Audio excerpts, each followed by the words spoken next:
We'll learn about 6 kinds of paint: oil, tempera, acrylic, watercolor, gouache, and spray. Can you guess which is my favorite? Can I have 6 guesses? Painting is a way for folks to communicate their vision. Use wild brushstrokes, or paint with precision. You can mix paint to get just the color you need. Your process may be slow, or you can paint with speed. The surface you use can be large or small. You can paint in any style at all, and you can use any paint you desire. You can hang it on the wall, or maybe find a buyer. You can paint on the weekends for your pleasure, or intend to do artwork museum's treasure. You can paint at home or in the Bahamas. You can paint a llama in your pajamas. One morning, I painted a llama in my pajamas.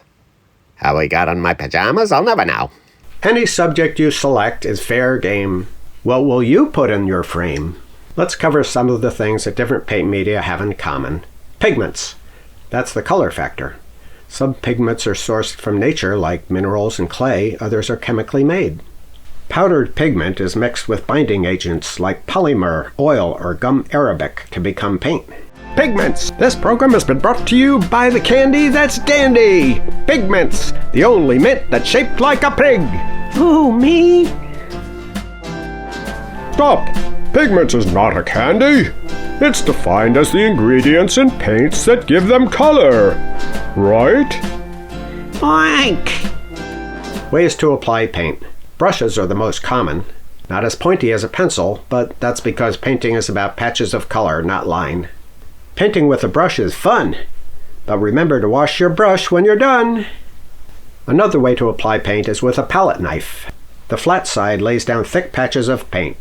The edge can make thin lines and achieve scraping effects. Consider using sponges.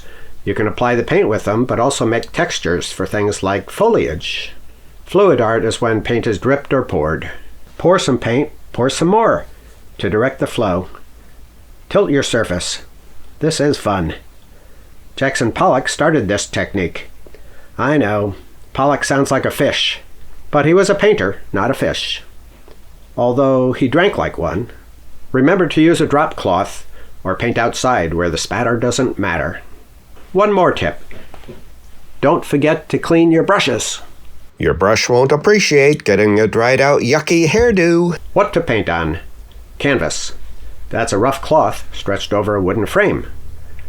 Why do artists like canvas? Some take advantage of the texture. They even like the slight give of the material stretched on a frame. Others don't care about that and paint on a smooth surface like masonite. Another option is to use canvas board. That's canvas glued to a board. Coincidence? I don't think so. Art enables us to find ourselves and lose ourselves at the same time. Thomas Merton said that, and it's really worth thinking about. While Bill does some thinking, take a look at this. Oh, hi. I'm Bill Dougal, and after a long day of working on videos, I like to relax with a good book. Time for art. Hey, who's it by? Bill Dougal. Huh, that's me. Coincidence? I don't think so. Oil paint. Oil paint has a thick consistency, which is great for building up textures. And when that's done to extreme, it's called impasto. Impasto with tomato sauce. Yum! Oil paint dries slowly. I mean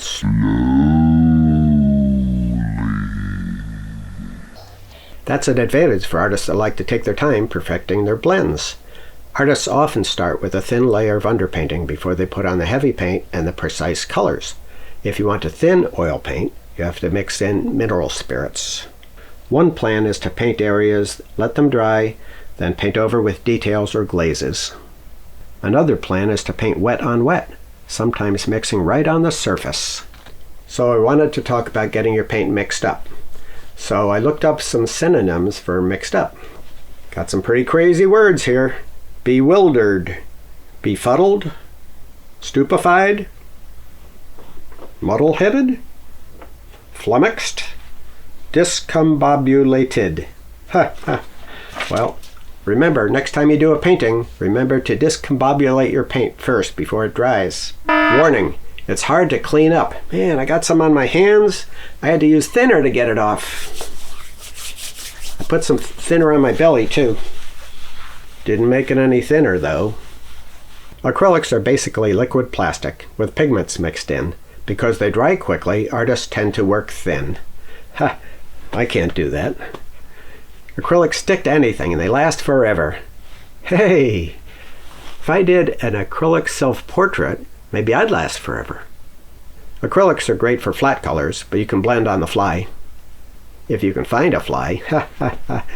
But it's better to blend on the canvas. When a patch is dry, you can add details or dry brush textures on top. Some water acrylics down and get a watercolor look. To make a color lighter, mix in white. To make it darker, mix in black. But it's classier to mix in a dark or complementary color. Synthetic brushes work best for acrylic paint, by the way. Watercolor. Watercolor paint is translucent. Paint on some white paper and the result is a brilliance powered by an inner light. Can you do a transparent watercolor? Sure. Just use the water and hold the color. That reminds me of the guy who went into a restaurant and ordered, Give me a ham and cheese and rye. But hold the ham and the cheese. And I don't want any bread. One technique involves painting some, letting it dry, then going over it with a tint of another color. That makes a third color that is a subtle shade. Not like the cliché-ridden triplets, red, yellow, and blue. If you want to lighten a color, you add water. Not like acrylic, tempera, or oil. How do you lighten with them? Add white, right. Watercolor's translucent. That's what they call it. You can see through it. Well, sorta. Welcome to Artie's Art Store. I need something. What can it be? You've got your shoes, pants, shirt.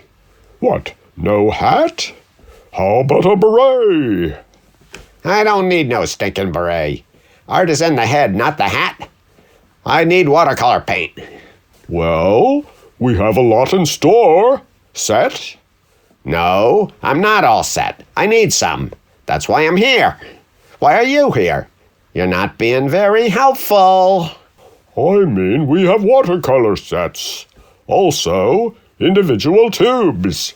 I do have an individual style, so, tubes. Consider the tubes on top. I don't want tube tops. I want paint. We have some on the high shelves and some on the low. What's the diff? The ones on the high are lower. I don't think so. How long have you been working here? I'm talking cost. The ones on the high shelf are lower, and the ones on the low shelf are higher. So if you want to pay lower, you go higher, and if you want to go higher, you go lower. Huh? Which way are you going to go? Out. Tempera paint is affordable and non-toxic and easy to clean up, so it's often used with kids. One disadvantage is that the paint may crack when it dries. And I'm not crazy about that sort of chalky look it has when it dries. There's a kind of tempera called egg tempera. It was popular in the medieval and Renaissance periods. It was made by mixing egg with pigment and a little pepper and onions for taste. Just kidding. Modern tempera is made with synthetic emulsions. Gouache. That's a funny word. Gouache. How do you pronounce it? Well, start with a goo and add a wash. Try it. Gouache. Good. Now that we know how to pronounce it, let's find out what it is. Well, if watercolor married acrylic, their baby would be gouache. Funny name for a baby. It's not as popular as the other paints of the paint party. Gouache is water-based like watercolor, but more opaque, which makes it like acrylic, but not as permanent. But it can be permanent if you use a combo called acrylic gouache. If you left a gouache, tempera, or watercolor painting out in the rain, it would say, "Help, I'm starting to run."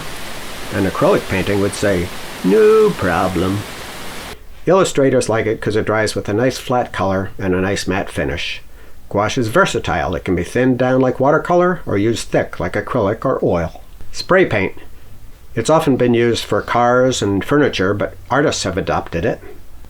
Some artists use spray paint as their main medium. Street artists may use it, but studio artists can use it as well. Some use it with other media for that smooth blend look.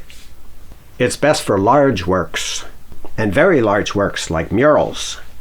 And you can make small-scale artworks by spraying with an airbrush. You can control the intensity of the paint by adjusting the distance of the spray can from the surface. But the wind can blow it, so stay away from my car, please. So pick your paint preference and start painting. Paint on your own or paint with a pal.